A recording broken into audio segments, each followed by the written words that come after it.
anda bayangkan 5 tahun lagi anda berada di rumah yang tersegam indah seperti istana. Rumah yang sangat besar.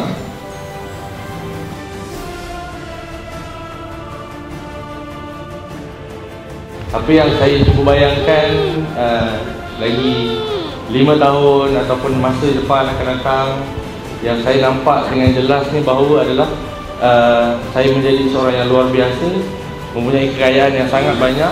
Saya rasa saya dah berada dalam satu rumah yang itu impian saya. Saya daripada kampung datang sini. Betul. Saya rasa pada hari ini sepatutnya kita beri kemudahan kepada generasi sendiri. Sebab ilmu yang anda beri adalah yang terbaik.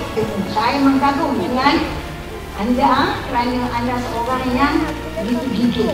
Itu yang saya nampak lah. Saya nampak dia. Itu saya nak ucapkan. Kerana saya Okey, apa yang saya dapat dalam program Seminar Berani Kaya 2013 ni, saya dapat belajar macam mana untuk keluar daripada kepompong orang-orang yang tak ada berapa keyakinan. Keyakinan tu amat penting dalam hidup kita. Tanpa keberanian kita takkan keluar daripada kepompong hidup itu. Anda haruslah berani untuk menjadi seorang yang kaya dalam dunia dan akhirat. Dan anda juga haruslah datang kepada Seminar Kaya 2013. Selama 3 jam hari ini saya mengikuti Seminar Berani 2013. Wow, memang berani Syafiz.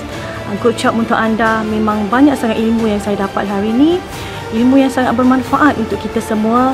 Bagaimana mengubah kekurangan diri menjadi kelebihan. Bagaimana menggunakan kelebihan kita untuk menjadi kaya dan berjaya. Dan bagaimana untuk menambah nilai hidup ramai orang. Terima kasih untuk Syafiz atas ilmu yang dikongsi. Dan saya menyeru dan sarankan kepada mereka yang betul-betul berani sahaja menyertai seminar advance beliau di Menara PGRM Ceras pada bulan Februari ini. Terima kasih.